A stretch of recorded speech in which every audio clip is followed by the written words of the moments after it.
Welcome back to Uncommon Christianity, and today we will start a new series on the mind of Christ. And for those that have been walking with me, I hope you've come to know my heart as I'm always trying to bring us back to simplicity, not to trends or movements.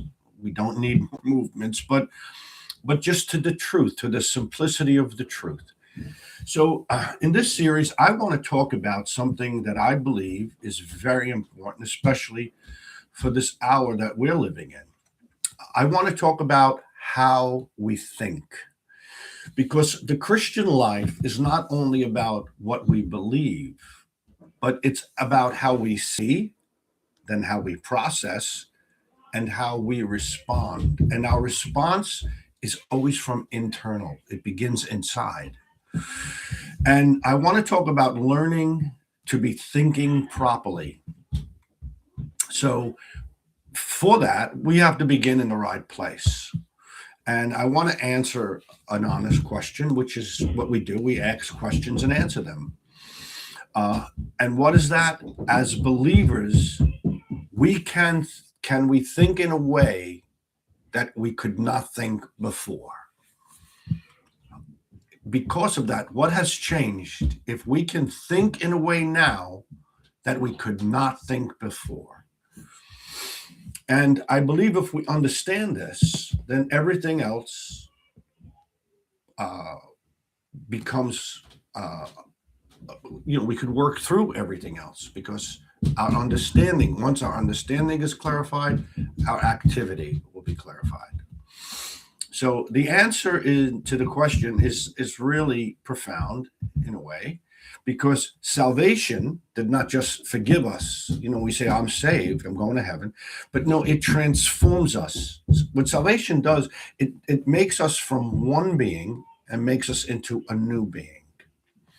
So let us look at that. The Bible was very clear about this. We would not just people who made mistakes when we were in Adam. We were shaped by a fallen Adamic nature, the fallen nature. And Paul wrote in Corinthians this way. He said, for in Adam all die, even so in Christ shall all be made alive. So here's what we see, two humanities. And I've talked about this before. In Adam, there's one humanity, that's the fallen humanity, and in Christ is the redeemed humanity. And in Adam, something was broken, and we were detached from God. And he wrote in Romans, Paul, concerning the mind of Adam, he said, because the carnal mind is enmity against God, for it is not subject to the law of God, neither can it be. Notice the word. It cannot be subject. In Adam, it was impossible to align with God. And when we talk about this, we're not talking about man's ability, like as far as education goes, or our levels of intelligence, because man has, outside of God, has accomplished great feats, great discoveries and great inventions.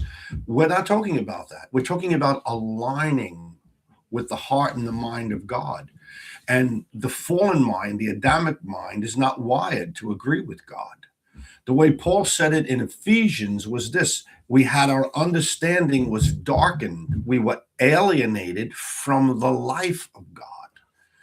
So before Christ, we could think intelligently, we can think in natural things, we could build lives, work jobs, raise families, but spiritually, we were off center. There was no connection, and we were dead. We were dead in sin. Eternity was damnation.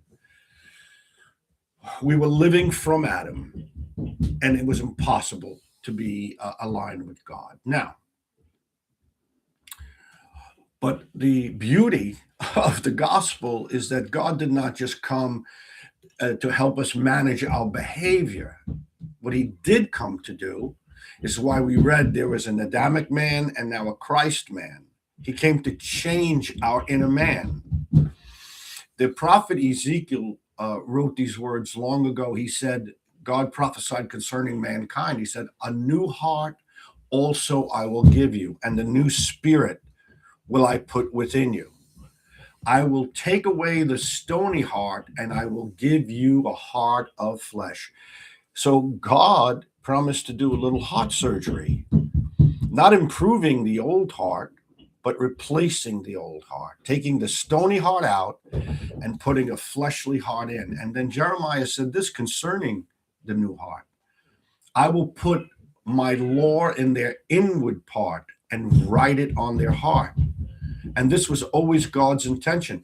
What God intended to do, remember, he first wrote his law with his finger on stone. He gave those to Moses. We could not fulfill that.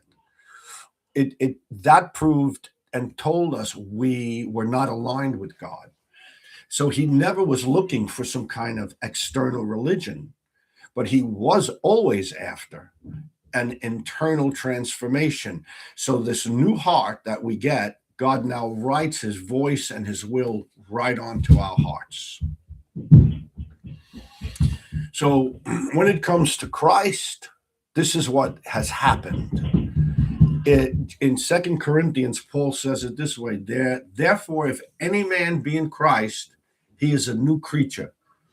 Old things are passed away. Behold, all things are become new. And this is not some kind of poetic statement, although it is beautiful. It's our reality. At the core of who we are, God changed us. He changed something.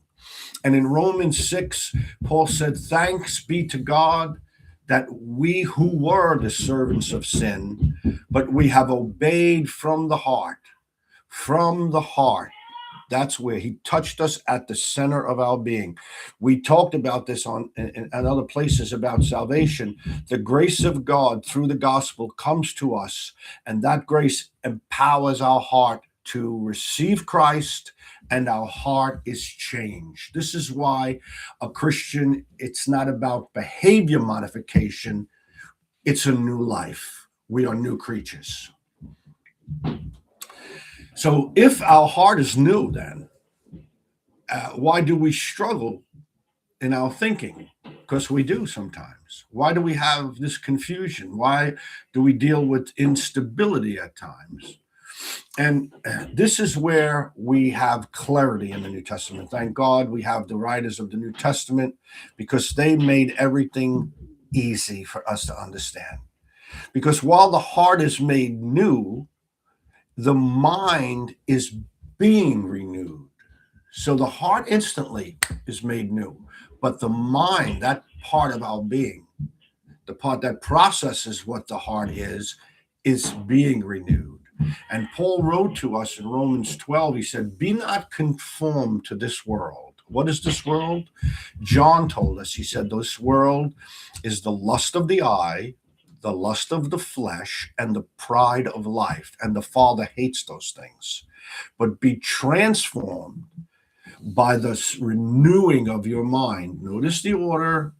The salvation comes first, the new heart comes, and then the renewing in our mind process.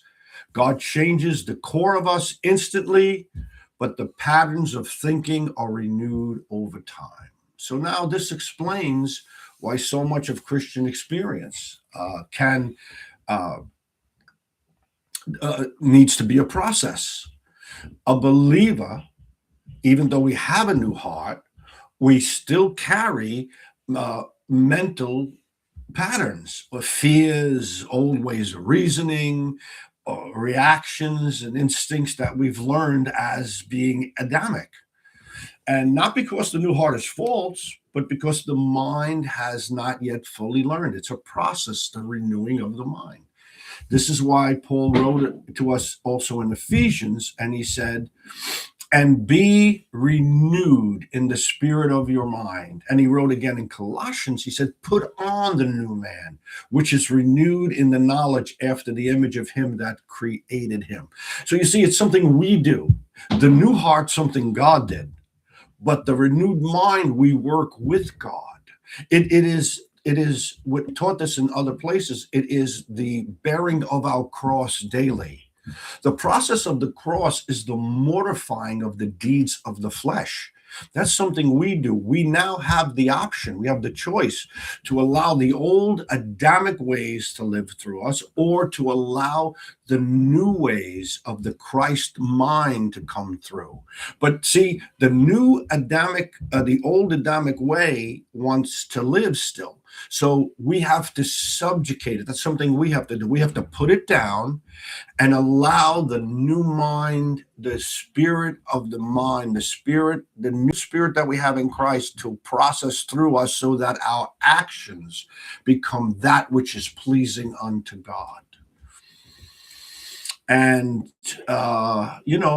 this is beautiful, because salvation, we're not no longer trying to think right from a fallen core. We're learning to think right from a new nature.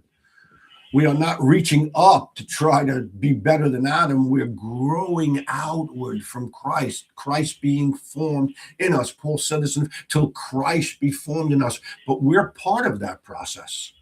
We have to subjugate the old man and allow the new man to live.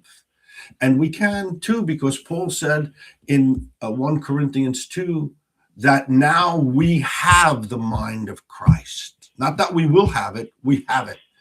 So the capacity is present, the life is now within us, and our journey becomes a learning alignment, or applying the cross to our daily life. And we have to let that agreement come in. Even if the old man makes it difficult, may be uncomfortable, but it's what we must do. So this is where we begin. We're learning not to try harder, but to think differently, because we can.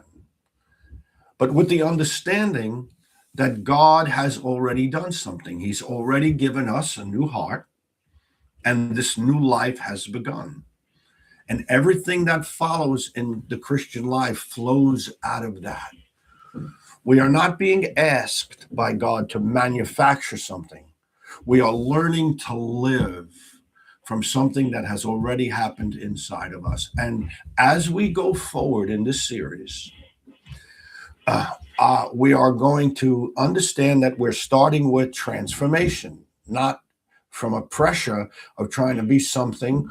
We're learning to understand that we can be transformed in our full being because of what's already occurred. Because the foundation of it all is a simple truth. We can think differently now, not because we're trying to become new, because we have been made new. So I want you to, until next time, as I always say, let Christ be seen in you. That's your cross.